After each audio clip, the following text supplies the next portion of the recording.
Yo, what up? It's your boy EM. If you need any exclusives, as far as any music, any rap videos, and all of that shit, holla at your boy at eddy.mirrors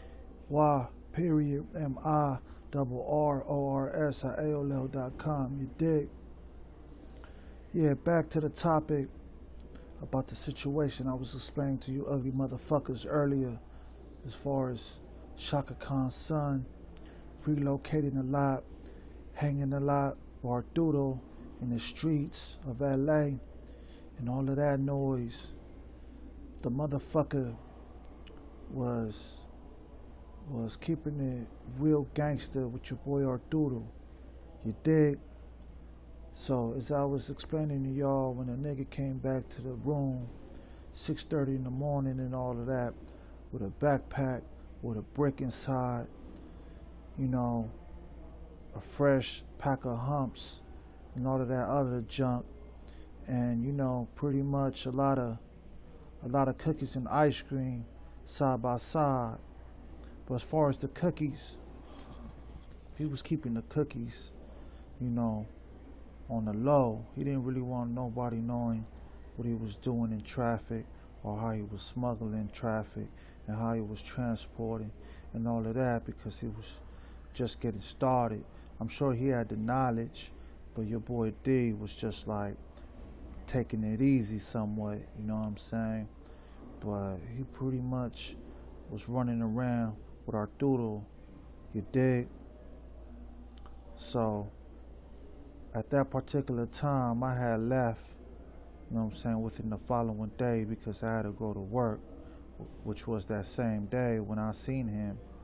So like, this was like at 6:30 in the morning, you know, niggas pretty much talked it out, talked about our plans for the future, and we pretty much, you know, departed our ways later on that day. Later on that day, it was probably, you know, probably like around 3 or something in the afternoon, I pretty much left. And when I left, you know what I'm saying, D was pretty much on his own. Chaka Khan just purchased a new apartment, Studio City, which was a 2-bedroom, all by itself. So I guess, you know, D was, you know, making some shit happen at Chaka Khan house while she wasn't at home. You know, she was pretty much on tour. She was everywhere around the fucking world, but I'm gonna get into all that in a minute, you know what I'm saying? So at the time being, when she relocated from wherever the fuck she was staying at before, because I advise you, in 96, I pretty much knew how, you know, shit was going on back then. But after I got released from jail in 97, you know, everybody pretty much moved, you know what I'm saying? My peoples moved, his peoples moved, and that was that. So after, you know, getting with that nigga in New York and shit, after moving about 3 to 5 times, you know what I'm saying, on my end, you know, we pretty much got together, you know, we hooked up and all of that, and we was talking about our business, you know what I'm saying, pretty much. So when we got to LA, Studio City, I advise you, after a week and a half later, not talking to D, you know, we wind up meeting up at a spot, you know what I'm saying, and we pretty much talked it out.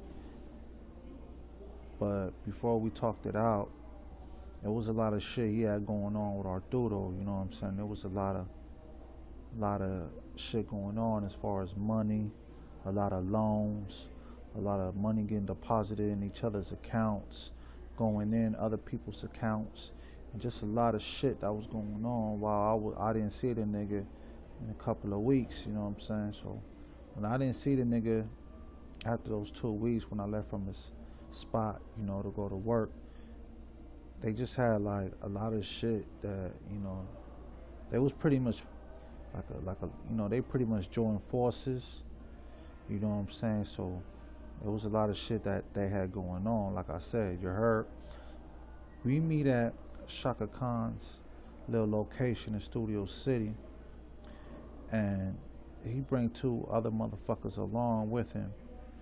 because I guess at the time, D, he needed help, you know what I'm saying, to move some cookies around the area, you know what I'm saying.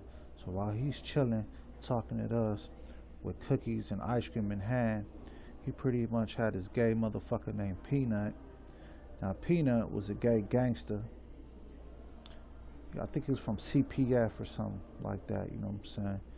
But he pretty much brought him in the picture to help him out, sell the ecstasy, you know what I'm saying. And that was all. You know, he bring Peanut along and sell some ecstasy. I don't even know how these two motherfuckers met, but you know, that was D peoples. Marlon, he came around to help flip the trees, the mushrooms, and that candy, you heard? Because I guess Marlon was a motherfucker from around the way, you know, we knew that nigga. Well, that was D peoples. I guess he hung out with him in LA a lot, you know, but Marlon was just a quiet motherfucker that was about his money. He stayed over there on Crenshaw Stalker somewhere, but he was just always known as a hustling motherfucker. He used to fuck with the 30s as well, rolling 30s over there down in LA. But he didn't gang bang at all, you know what I'm saying? He had a lot of affiliations with gang members, but he was just more about his paper. So Peanut was just a Johnny Gill looking motherfucker that was a pill head, you know. And I guess, you know, he was just always talking about how he sucked dick and eat pussy a lot, you know what I'm saying? But not around me, but that's what I heard through other motherfuckers. So I guess D, he pretty much relied on these two punks, you know what I'm saying, to work with him in the streets, you dig? So as time went on, I pretty much refused to drive dead bodies around LA fucking with your boy D and Arturo at the time. So D, he pretty much trusts me with some hash in hand. So he just gave me some hash, you know what I'm saying, a push, pretty much. But I'm gonna get back with y'all.